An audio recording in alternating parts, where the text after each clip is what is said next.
Thế nhưng có một tình tiết cực kỳ thú vị mà xin lỗi anh Tiệp, em phải kể ra bởi vì là em không thể nào mà quên được cái gương mặt anh Tiệp ngày hôm đấy. Hello, bonjour, chào mừng các bạn đã quay trở lại với Di Thu YouTube channel.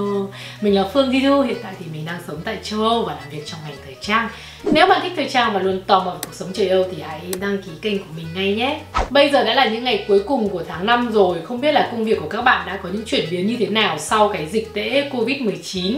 Còn đối với Di Thu thì có thể nói là cái thời gian này là cái khoảng thời gian mà hơi đặc biệt một chút, vì mọi năm đều là cái khoảng thời gian bận nhất của Di Thu. Còn năm nay thì tất cả mọi thứ đều cancel hết, cho nên là cũng rảnh hơn là rất là nhiều. Cũng ngày này đúng một năm trước thì Di Thu cùng với mọi người đang kiểu như nhắm mắt mở ra đến sân bay để lấy chuyến bay trở về Việt Nam sau chuyến đi siêu bão táp cùng với chiếc váy làm loạn thảm đỏ của Ngọc Trinh. Chắc đây là chiếc váy gây tranh cãi nhất mọi thời đại của nữ hoàng nội y Ngọc Trinh, đến nỗi mà được đem ra bàn tán chỉ trích 10 phút đồng hồ trong cuộc họp quốc hội năm ngoái. Rồi có những cái hiện tượng mà công dân Việt Nam đi ra nước ngoài cũng có hiện tượng lệch chuẩn. Mặc dù như vậy nhưng có thể nói ở dưới góc độ truyền thông thì Ngọc Trinh đã rất thành công rồi. Nhưng mà tại sao lại như vậy? Như các bạn đã biết thì thảm đỏ liên hoan phim Cannes luôn là một cái thảm đỏ rất là đáng mơ ước của rất nhiều nghệ sĩ. Nhưng để sải bước trên bậc tam cấp nhung đỏ đó thì thường chỉ dừng lại ở giấc mơ mà thôi. Đó là cả một hành trình của sự phấn đấu, của rất nhiều hy sinh, cố gắng và rất nhiều may mắn nữa các bạn ạ. Đôi khi thì cũng có thể đổi được bằng euro và đô la, tuy nhiên là những con số rất là khổng lồ. Có thể nói là cái việc tham dự thảm đỏ liên hoan phim Cannes thì nó giống như là một cái huân chương, một cái danh dự lớn lao đối với cả người nghệ sĩ. Và tất nhiên là những danh tiếng và những ánh hào quang mà thảm đỏ này mang lại cho những người nghệ sĩ thì cũng không hề nhỏ chút nào. Vậy cho nên một người nổi tiếng như Ngọc Trinh thì việc sải bước trên thảm đỏ của liên hoan phim Cannes không chỉ là một trải nghiệm được sánh vai cùng với các sao quốc tế, mà thật ra là cơ hội cho Ngọc Trinh quảng bá hình ảnh cá nhân. Và trong khuôn khổ của video clip ngày hôm nay thì chúng ta hãy cùng đi sâu phân tích câu chuyện truyền thông đằng sau sự kiện đã làm rối tung showbiz Việt một năm vừa qua nhé.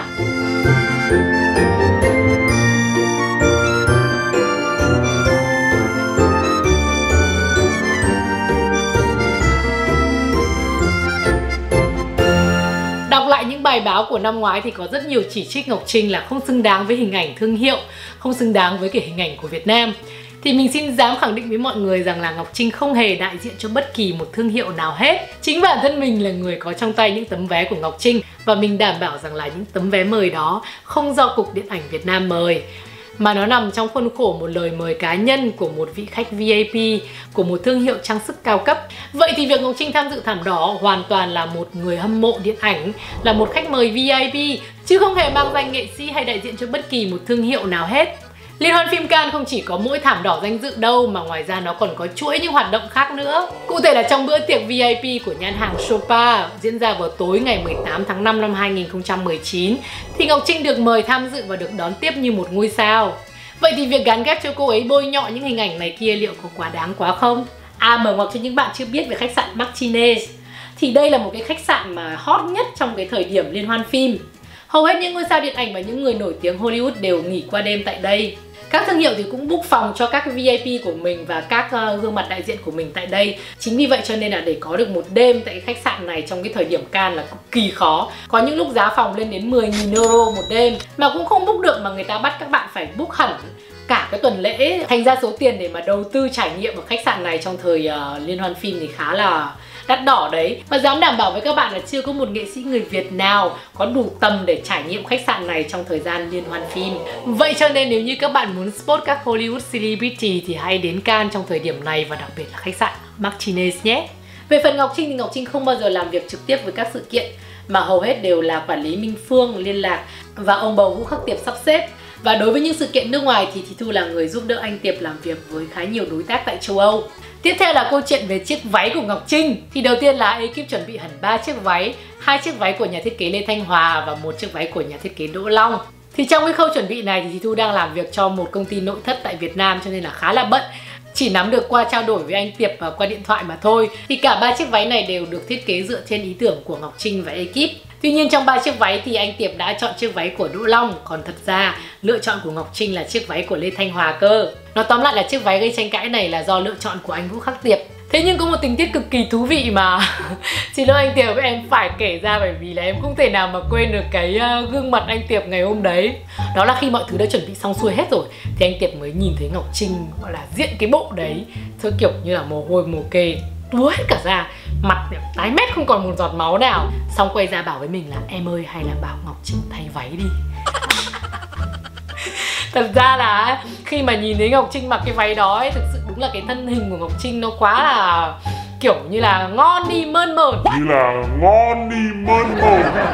Dâm một tí. Thì mặc chiếc váy đó vào thì thôi rồi.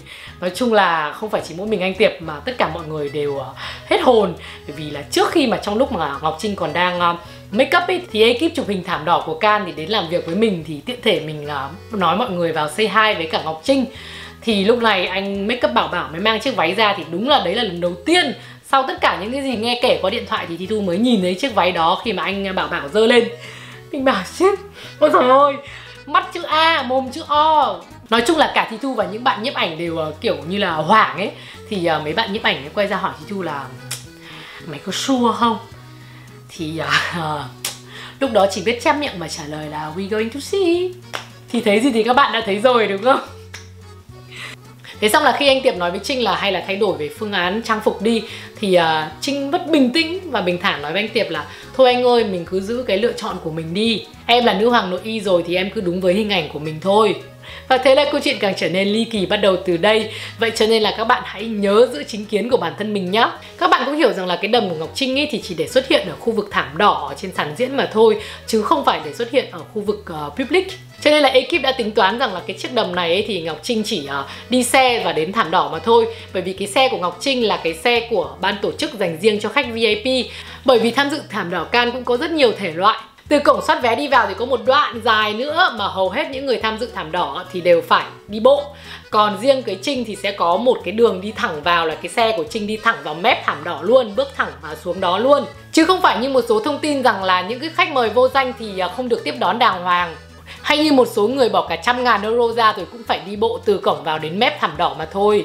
Câu chuyện chuyển sang ly kỳ hơn khi mà xuống đến sảnh khách sạn thì có một cái sự cố xảy ra là xe của ban tổ chức đến muộn hơn so với dự kiến bởi vì là quá kẹt xe đi.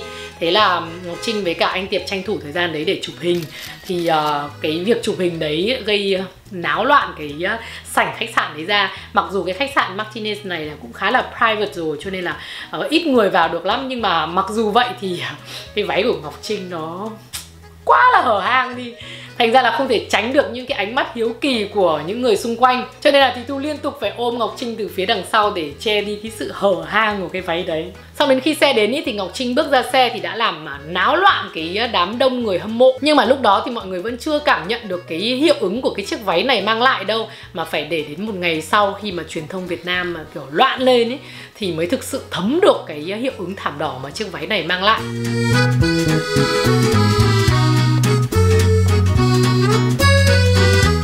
Hiệu ứng này thì có thể là tốt hay xấu, nhưng mà cái quan trọng là mục đích của nhân vật chính cần là cái gì. Thì mục đích của Ngọc Trinh trong chuyến đi này không chỉ là một cuộc trải nghiệm mà thực sự còn gây tiếng vang trong lòng công chúng. Thì rõ ràng là Ngọc Trinh đã thành công rồi đúng không? Ngay cả truyền thông nước ngoài, rất nhiều tờ báo Pháp cũng đã nhắc đến chỉ mặt điểm tên Ngọc Trinh. Thì đúng là kế hoạch của Ngọc Trinh đã đạt được mục đích. Có rất nhiều người dồi công bỏ sức đầu tư hàng trăm tỷ đồng đi tham dự không biết bao nhiêu lần liên hoan phim mà còn chẳng được truyền thông nước ngoài để ý đến. Còn đối với Trinh thì bây giờ là sau 1 năm, và mình tin rằng là nhiều năm sau nữa khi mỗi lần nhắc đến liên hoan phim Cannes là người ta lại tiếp tục nhắc đến cái tên Ngọc Trinh thôi. Việc của Trinh là gây được sự chú ý, còn yêu hay ghét là quyền của khán giả. Và cho đến ngày hôm nay với lượng theo dõi khủng trên mạng xã hội, 4 triệu trên Instagram và 2 triệu trên YouTube thì những con số đã trả lời hộ Trinh rồi còn gì nữa. Thế nhưng mà cái gì nó cũng có hai mặt của nó các bạn ạ. Ngọc Trinh có thể nói là đã trải qua những cái ngày kinh hoàng trước những búa rìu dư luận. Từ chửi bới đến lên án, từ xúc phạm đến lăng mạ, ôi thôi thì không còn một cái lời nào để diễn tả. Thế nhưng mà Ngọc Trinh thì vẫn bình thản và tiếp tục thưởng ngoạn thành phố Cannes xinh đẹp. Và bữa tiệc Việt Nam Night của ông bầu Vũ Khắc Tiệp được diễn ra trong một cái khung cảnh hết sức là đầm ấm và chỉ có những người bạn mà thôi. Thì mình phải nói rằng là ánh hào quang không dễ gì mà có được, và sau đó phải đánh đổi rất nhiều hy sinh, rất nhiều bản lĩnh để có thể vượt qua những cái sóng gió. Trên chuyến bay trở về Việt Nam thì mình có hỏi Ngọc Trinh là Trinh ơi, sang năm đi tiếp không? Thì Trinh trả lời có chứ, em rất thích cái không khí ở liên hoan phim Cannes. Nói chung ý, cái gì cũng có giá của nó cả. Cả tuổi thanh xuân chỉ đợi ngồi mát mà đòi ăn bát vàng ấy thì chắc là chỉ có trong truyện cổ tích mà thôi. Đằng sau cuộc sống xa hoa đáng mơ ước của những người nổi tiếng hay là những người nghệ sĩ thì nó là cả một bầu trời hy sinh, rất nhiều cố gắng và bản lĩnh thì mới bước chân được đến đỉnh vinh quang. Cho nên là xin khán giả hãy bớt khắt khe và bao dung với họ hơn. Câu chuyện hậu trường ngày hôm nay đã kết thúc tại đây rồi. Cảm ơn các bạn đã theo dõi đến tận giờ phút này. Và nếu như các bạn muốn Thi Thu làm tiếp những video về những câu chuyện hậu trường như thế này thì hãy comment ở bên dưới cho Thi Thu biết với nhé. Và nhớ tương tác với Thi Thu nhiều hơn ở trên fanpage và Instagram cá nhân nhé. Cảm ơn các bạn và hẹn gặp lại các bạn trong những video clip sắp tới.